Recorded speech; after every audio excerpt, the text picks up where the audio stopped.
네, 3.1운동입니다. 1910년대에서 1920년대로 넘어가는 사이에 매우 중요한 사건이 일어나죠. 바로 3.1운동이고요. 이 3.1운동을 모른다면 우리 국민이 아닙니다. 그래서 우리 민족이 아닙니다. 그래서 여러분들 이 3.1운동은 매우 중요하고 모든 시험에 반드시 출제가 된다. 우리나라 독립운동의 분수령이 되는 어마어마한 사건이 바로 3.1운동이었다.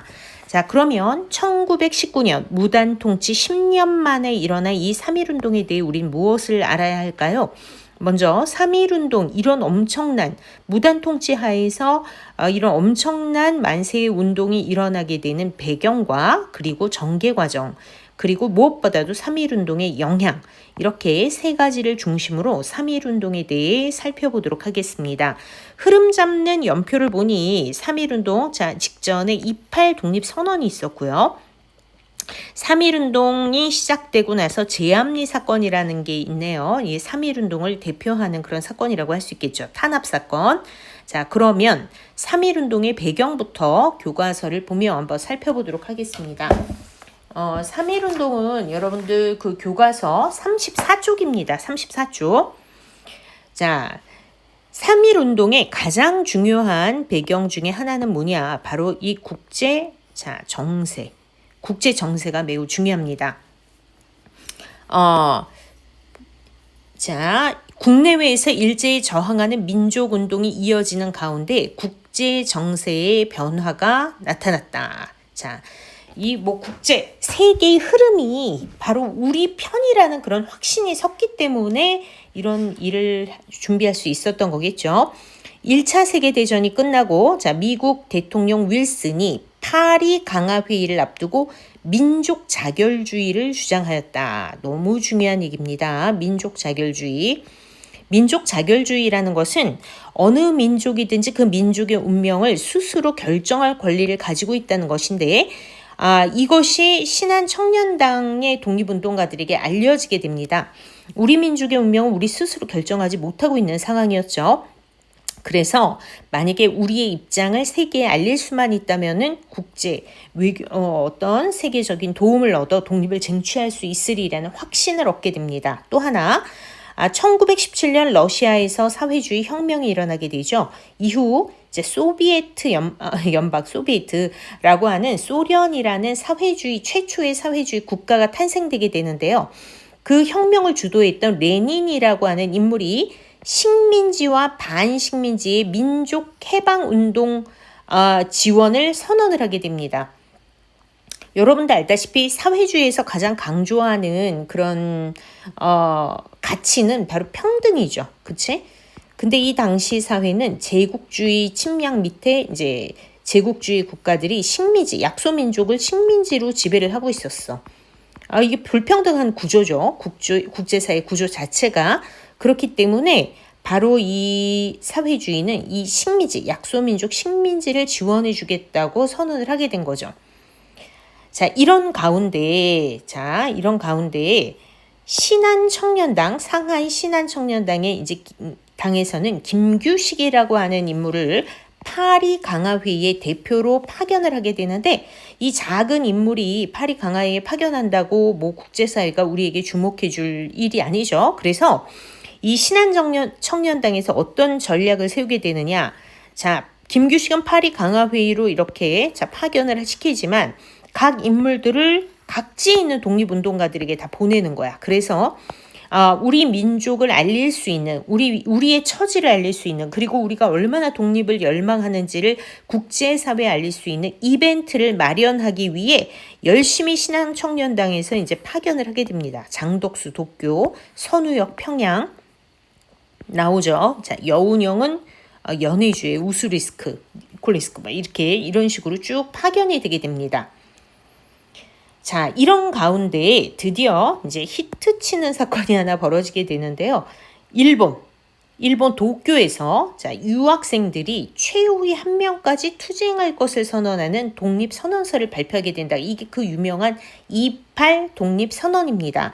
3.1운동의 배경 중에 여러분들이 반드시 알아야 될 것이 바로 이 28 독립선언이다. 28 독립선언은 굉장히 중요하다. 꼭 기억을 해두도록 하시고요.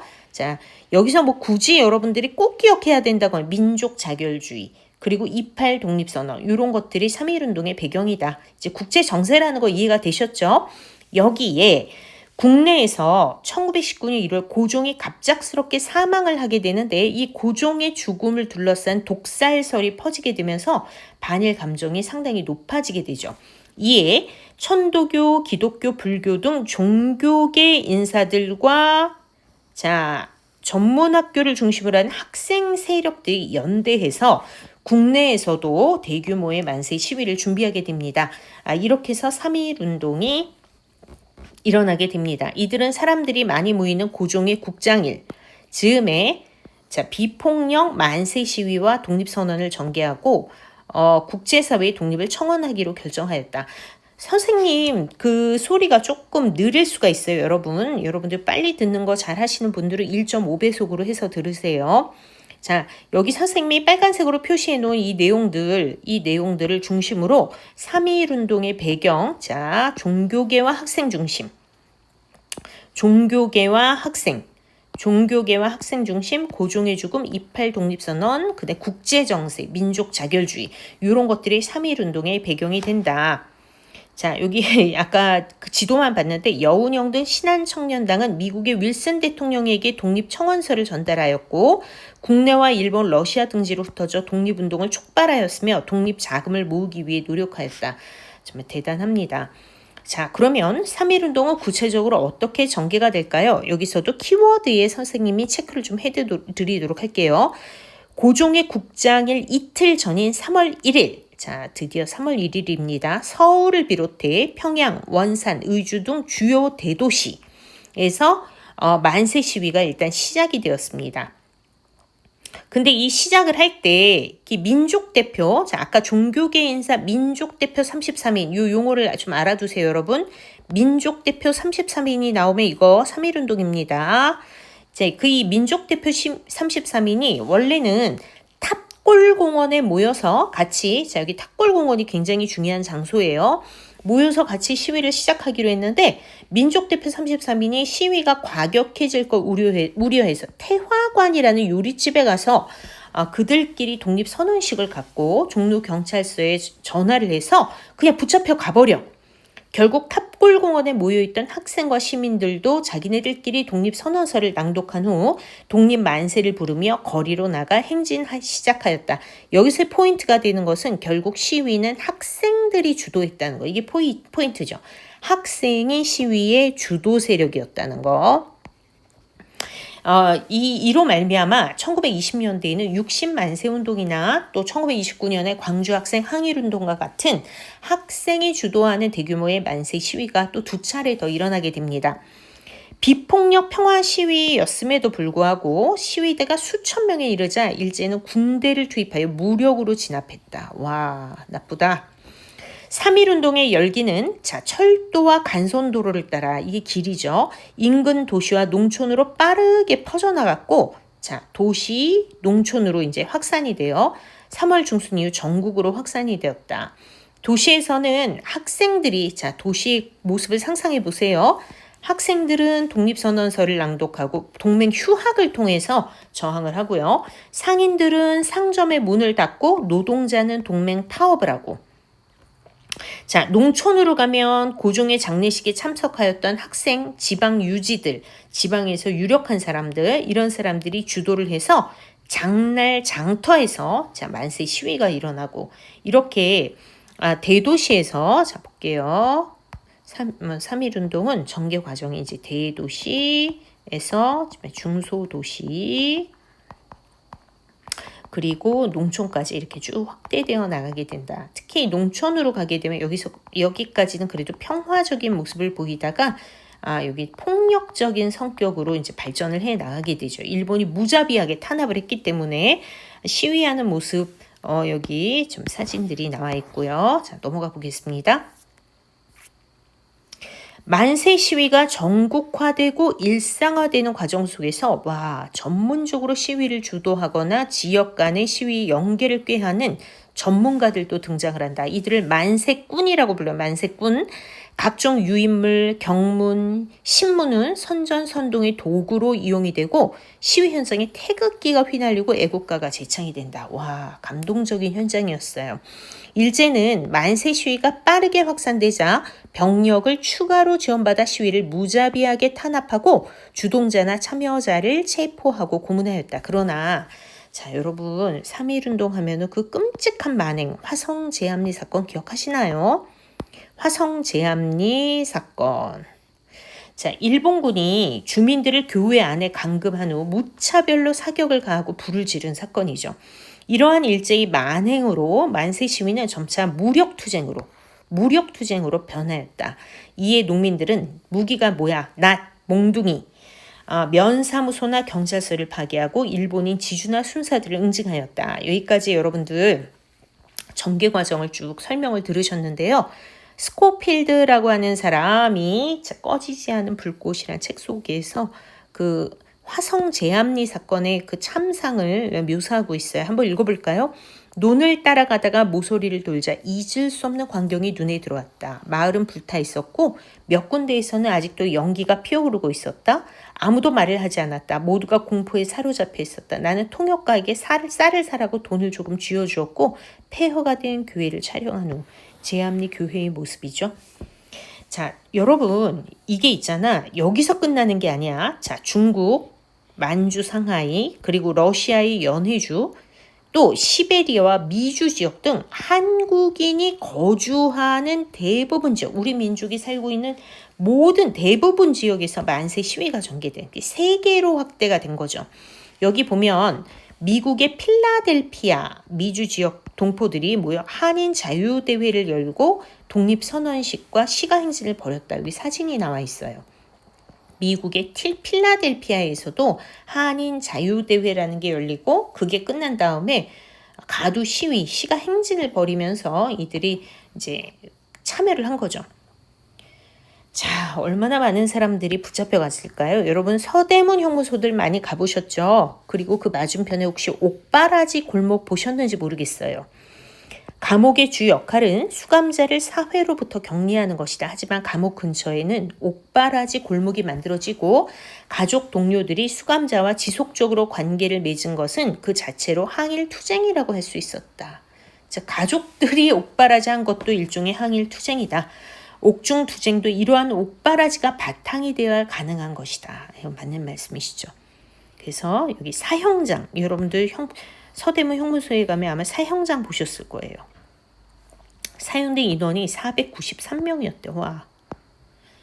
자, 서대문 형무소 유명했죠. 그 다음에 이 개발 때문에 이 옥바라지 골목들이 철거되는 모습 사진을 찍어 놓은 거야. 지금은 거기에 기념비 같은 게 이렇게 좀 세워져서 설명이 쓰여져 있더라고요. 서대문 형무소의 현재 전경. 자, 3월 1일 날은 선생님 꼭 서대문 형무소를 갔었는데 글쎄, 네, 그랬습니다. 네, 다음 페이지로 넘어가 보겠습니다. 자, 이번에는 3.1운동의 의의입니다. 자, 3.1운동 당시 수감자의 계층별 분포도를 보니까 농민 많네요. 그리고 학생, 지식인, 상공업자, 노동자, 무직자. 자, 3.1운동은 실패한 걸까요? 독립을 쟁취하지 못하면 실패한 걸까요? 전 그렇게 생각하지 않아요. 엄청나게 많은 영향을 끼쳤는데, 자, 일단 3.1운동의 의의, 역사상 최대 규모의 민족운동이었다. 역사상 최대 규모. 200만 명 정도가 참여를 했다고 해요. 세계적으로. 근데 여기 신분, 직업, 종교 이런 구분 전혀 없이 거족적으로. 자, 대외적으로 굳건한 독립 의지를 전 세계에 알렸어. 우리가 이만큼 원한다는 거 이렇게 해놨는데 누가 거부할 수 있겠습니까? 대내적으로는 민족 자결, 평화, 평등, 자유의 민주주의 가치를 주장하였다.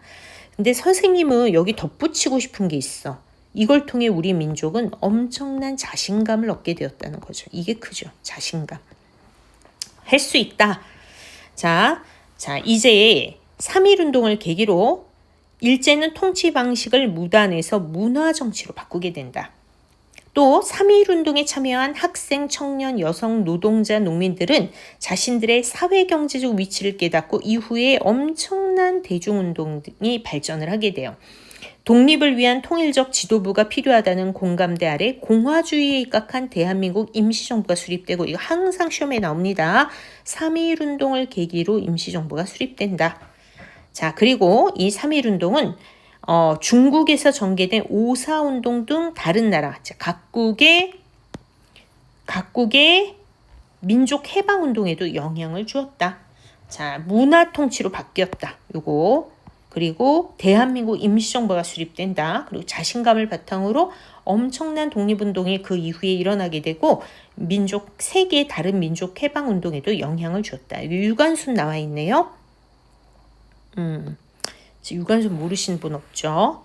자, 천안의 아운의 장터에서 만세 시위를 주도한 혐의로 체포되었어. 서대문 형무소에 수감되었을 때 여러분들 유관순이 수감되었던 그 감방 보신 적 있나요? 사람 몸 하나가 제대로 들어가지 않는 박스같이 생긴 데 들어가서 뭐 눕지도 못하고 그냥 선체로 이렇게 꽉 끼어 있는 그런 거 보신 적 있으실 거예요. 1주년을 기념하는 만세 시위를 이끌었다. 그러다가 고문 후유증으로 순국을 했대. 뭐 윤형숙이라는 사람도 있어. 쭉 있고요. 만세 시위 도중에 일본 헌병이 내리친 칼에 왜 한쪽 팔이 잘렸더니 다 팔을 바꿔서 태극기를 들고 만세를 불렀대요. 또 여기에 동풍신이라는 인물도 있는데, 아버지가 기마현병과 경찰의 발포로 사망했다는 소식을 듣고 시위에 참여했다가 서대문 형무소에 수감되었고, 일제히 고문, 어머니의 거짓 죽음 소식으로 고통을 받다가 순국하였다. 자, 여기는 부산 진해 일신 여학교 교사와 학생들 만세를 불렀던 뭐 이런 내용들이 나와 있습니다.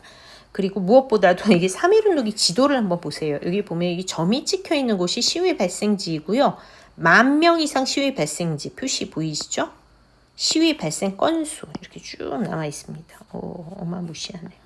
자, 전국 232개 부군 중에 94%에 달하는 218개에서 시위가 일어났대요. 자, 이 규모 엄청나죠? 자, 그래서 여기까지 3.1운동에 대해서 학습했습니다.